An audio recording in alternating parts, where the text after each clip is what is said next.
ይህ ክፍል በትምህርት ቤት ውስጥ እጅግ አስቸጋሪ ክፍል ነው። እያንዳንዱ ተማሪ ችግር ፈጣሪዎች ናቸው። አለባበሳቸው፣ ጸባያቸው፣ ጸጉር አቆራረጣቸው፣ የጸጉር ቀለማቸው፣ ባጭሩ ተማሪዎች ሁሉ ነገራቸው አስቸጋሪ ነው። መምህሯ ስርዓት እንዲይዙ ደጋግማ ብትነግራቸውም ተማሪዎቹ ግን አይሰሟት። እንዲያውም በንቀት ነው የሚያዩት። አንደኛው ተማሪ በቴኒስ ኳስ ሊመታት በኃይል ሲወረውር ግን ስለ አስተማሪዋ አንድ የማያውቁት ሚስጥር እንዳለ ይገባቸዋል። ይህች የዋህ የምትመስል መምህር ተራ ሴት አይደለችም። ስሟ ጂሁ ይባላል። ያደገችው ያኩዛ በሚባል በጃፓን ውስጥ ታዋቂ በሆነው የወንጀለኛ ቤተሰብ ውስጥ ነው።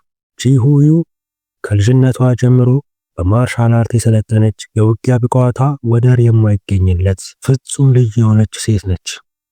ቢሆንም ግን የቤተሰቧን የወንጀል ሥራ የመውረስ ፍላጎት የላትም። ብቸኛው ህልሟ መምህርነት ነበር። አንድ ቀን ከሆንግ ኮንግ ወደ ጃፓን የሚበረው አውሮፕላን ሊያርፍ ጥቂት ሲቀረው በጠላፊዎች ቁጥጥር ስር ይውላል። ተጓዦቹ በሙሉ በሞትና በሕይወት መካከል ሆነው በድንጋጤ ሲንቀጠቀጡ፣ ጂሁ ግን ምንም እንዳልተፈጠረ ለሽ ብላ ነበር። ጠላፊዎቹ መጥተው ሽጉጥ ደግነው በማሾፍም ይቀሰቅሷታል።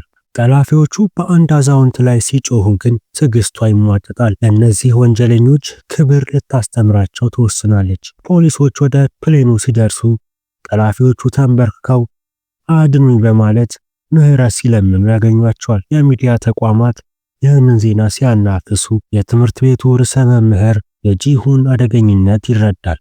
ወደ ትምህርት ቤት ስትመለስ ርዕሰ መምህሩ በፍጥነት ወደ ቢሮ ይጠራታል። ማንነቷ እንዳይታወቅ መጠንቀቅ እንዳለባትና የወንጀለኛ ቡድን መሪ ልጅ በትምህርት ቤታቸው እያስተማረች መሆኑ ከታወቀ ሁለቱም ከስራ ተባረው ትምህርት ቤቱም አደጋ ላይ ይወድቃል። ነገር ግን ችግር ራሱ መጥቶ ደጃፋቸው ይቆማል። አንድ የወንጀለኛ ቡድን ትምህርት ቤቱን በመክበብ ሬና የተባለውን ተማሪ አሳልፈው እንዲሰጧቸው ይጠይቃሉ። ከጥቂት ቀናት በፊት ወንጀለኞቹ በክፍል ውስጥ ያለን የሬናን ጓደኛ ተማሪ ሊዘርፉ ሲሉ ሬና ጣልቃ ገብቶ ደብድቧቸው ነበር። አሁን ቡድኑ በቀል ፍለጋ ወደ ትምህርት ቤቱ መጥቷል። ርዕሰ መምህሩ ይህንን ሲያይ በድንጋጤ ጠረጴዛ ስር በመደበቅ ወደ ፖሊሶች ይደውላል። ፖሊሶችም አካባቢው ላይ ሲደርሱ ወንጀለኞቹ ለቀው ይሄዳሉ። ከዚህ በኋላ ርዕሰ መምህሩ ምክንያቱን ሳይረዳ ሬናና ጓደኞቹን ክፉኛ ይወቅሳቸዋል። ተጨማሪ ችግር እንዳትፈጥሩብኝም በማለት ሁሉንም ከትምህርት ቤት ሊያባራቸው ይወስናል። በዚህ ወሳኝ ወቅት ጂሁ ለተማሪዎቿ ጥብቅና ትቆማለች። ችግሩን የጀመሩት ወንጀለኞቹ እንደሆኑና ተማሪዎቹ ጠብ ፈልገው እንዳልሄዱ በማስረዳት እንዲያውም ርዕሰ መምህሩ ሌላ ዕድል እንዲሰጣቸው ዳግም ችግር ቢፈጠር እኔ ከስራ ለቃለሁ በማለት ኃላፊነት ትወስዳለች። በመምህሯ ደግነት ተማሪዎቹ ልባቸው ይነካል። በአንድ ወቅት በትምህርት ቤቱ ግቢ ውስጥ እንደ ተስፋ ቢስ ተቆጥረው የነበረ ማንም መምህር ኃላፊነት ሊወስድላቸው ቀርቶ ተንከባክቧቸው አያውቅም። ጂሁ ግን ስራዋን ለነሱ ስትል አደጋ ላይ ጣለች። ሬና ግን በተለያዩ ስሜቶች ተዋጠ። ወንጀለኞቹ ዝም ብለው እንደማይቀመጡ እና በሌላ ጊዜ መጥተው ችግር ፈጥረው እንደዚህች ያለች ምርጥ መምህራቸውን እንድትባረር አልፈለገም። ስለዚህ ሬና ብቻውን ወደ ወንጀለኞቹ መደበቂያ ለመሄድ ችግሩን በንግግር ለመፍታት ይወስናል። ጂሁ ይህንን ስትሰማ ጓደኞቹ የሆኑት የክፍሉ ተማሪዎች ብቻውን ሲሄድ ዝም ስላሉ በጣም ታዝናለች።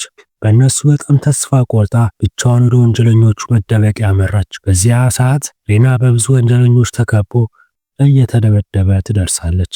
የሬና የትምህርት ቤት መምህር መሆኗን ገልጻ ሬናን አሳልፈው እንዲሰጧት ጠየቀች። ወንጀለኞቹ ግን በንቀት እሷንም ሊደበድቧት ሲሉ ጂሁ በቅልጥፍና እየተንቀሳቀሰች ጥቃቶችን ታስጥላለች። እያንዳንዱንም በኃይል መሬት ላይ ትዘርራለች።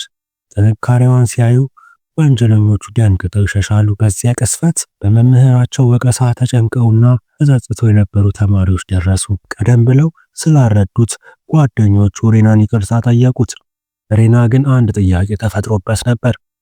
እንዲህ የምትዋጋ ኃይለኛ መምህር አይቶ አያውቅም። ጂሁ ማን እንደሆነች ግራ መጋባት ጀመረ።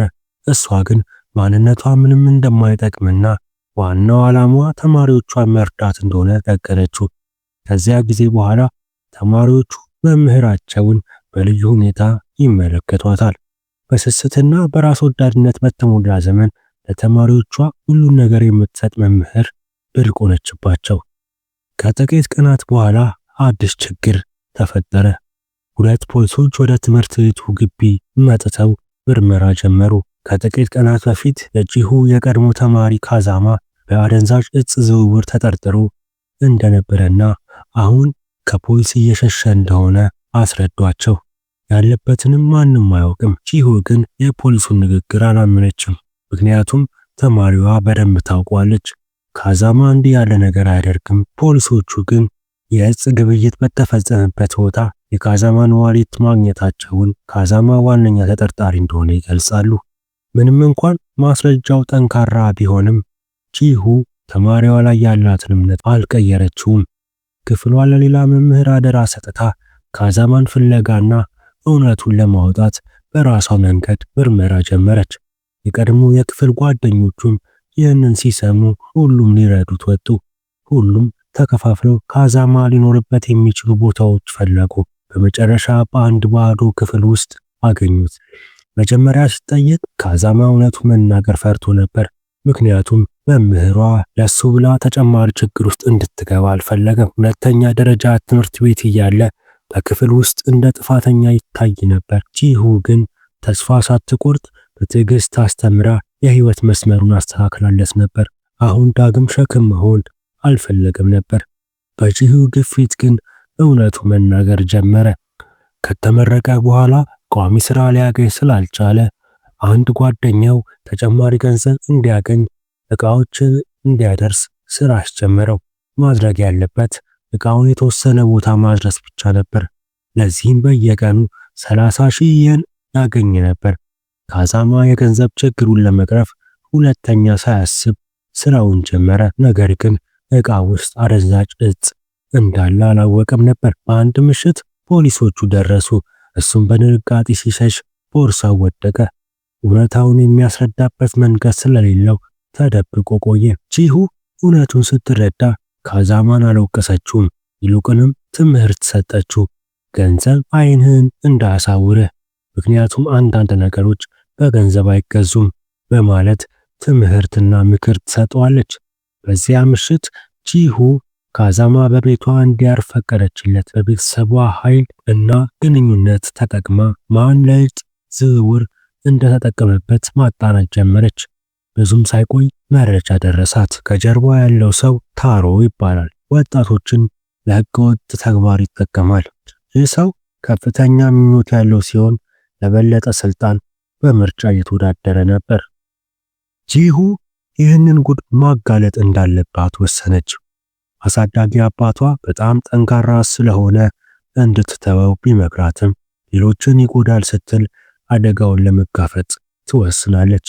ተማሪዎቿ ወደ ታሮ ድርጅት ዋና መስሪያ ቤት በመሄድ ማስረጃ ፍለጋ ጀመሩ። በድብቅ ገብተው በተደበቀ የአየር ማስተላለፊያ ውስጥ እጹን አገኙት። ሊወጡ ሲሉ ግን የታሮ ሰዎች አገኟቸው። እንደ ዕድል ሆኖ ጂሁ በሰዓቱ ደርሳ ተማሪዎችን አዳነች። በዚህ መሃል ታሮ ለምርጫ ቀስቀሳ ታላቅ የዜና መግለጫ እያደረገ ነበር። ብዙ ሚዲያዎች ተገኝተው በቀጥታ ስርጭት የእሱ ንግግር ሲያስተላልፉ ነበር። ጂሁ ከተማሪዎቿ ጋር እቅድ ካወጣች በኋላ በፍጥነት ወደ መግለጫው ቦታ አመራች። ታሮ ንግግር ላይ ያለ ጂሁ ወደ መድረኩ በመግባት ወንጀሎቹን ሁሉ መናዘዝና ማጋለጥ ጀመረች። ታሮ ሊክድ ቢሞክርም ተማሪዎቹ ግን የቀረጹትን የእጽ መጋዘን በቀጥታ ስርጭት ለህዝብ አሳዩ። በመካከላቸው ያለው ግጭትም በመላው ሀገሪቱ በቀጥታ ስርጭት ታየ። ሁሉም ሰው ደነገጠ። ወዲያውኑ የገነባው ስም ፈረሰ። ሰዎች ከአካባቢው መሸሽ ጀመሩ። ታሮ ማስመሰል ትቶ ጂሁን እንዲገድሏት ታጣቂዎችን አዘዘ። ኃይለኛ ግጭት ውስጥም ትገባለች። የቀድሞ የክፍል ተማሪዋ ኦዳ ሊረዳት ቢመጣም ወዲያውኑ ተመቶ ይወድቃል። በኦዳ አንገት ላይም ስለት አድርገው እጅ እንድትሰጥ አዘዟት። እሷም ተማሪዋ እንዳይጎዳ ስትል ዝም ብላ እጅ ትሰጣለች። ድብደባውንም በዝምታ ትቀበላለች። ነገር ግን ካዛማና ሌሎች ተማሪዎች ቦታው ላይ ደረሱ። ጂሁ ተማሪዎቿ ወደ ውጊያው እንዳይገቡና ሕይወታቸው አደጋ ውስጥ እንዳያስገቡ ትጮህባቸዋለች። በዚያ ቅጽበት ዳግም በመነሳት ከቀድሞ በበለጠ ኃይልና ብቃት ወንጀለኞቹን በሙሉ ጣለቻቸው። ተስፋ የቆረጠው ታሩ ሽጉጥ አውጥቶ ወደ ጂሁ አነጣጠረ። እሷ ግን ቅንጣት ያህል ፍርሃት አልታየባትም። ጥበቃዎች ሁሉ ቦታውን ለቀው ወጡ። አብሮት እንዲሆኑ ቢያዛቸውም የሚሰማው ግን አልነበረም። ጂሁም ገንዘብ ቢኖርህም ሰዎች ግን በችግር ጊዜ እንደዚህ ጥለው ይሄዳሉ። ገንዘብ የማይገዛቸው ነገሮች አሉ። ለምሳሌ ከኋላ የቆሙት ተማሪዎቼ ናቸው። ቃላቶቿ የታሩን ልብ ነኩት። ወደ ቀልቡም ተመለሰ። በዛ ቅጽበት ፖሊሶች ሲገቡ ታሩ ዳግም ሽጉጡን አነጣጠረ።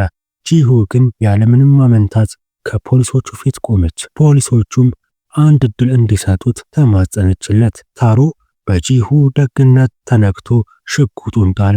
ከመወሰዱ በፊትም ተማሪዎቹን እያየ እናንተ እድለኞች ናችሁ አላቸው። ጂሁ ጥረቷ ፍሬ በማፍራቱ በጣም ተደሰተች። በሚዲያ ሽፋን ምክንያት ጂሁ የከተማዋ ጀግና ሆነች። ርዕሰ መምህሩ ማደነቃት። እሷ ግን ከዝና ይልቅ ዋና ፍላጎቷ የጠፉ ተማሪዎቿን ወደ ትክክለኛ ሕይወት መንገድ መምራት ነበር። ፊልሙ በዚሁ ያበቃል።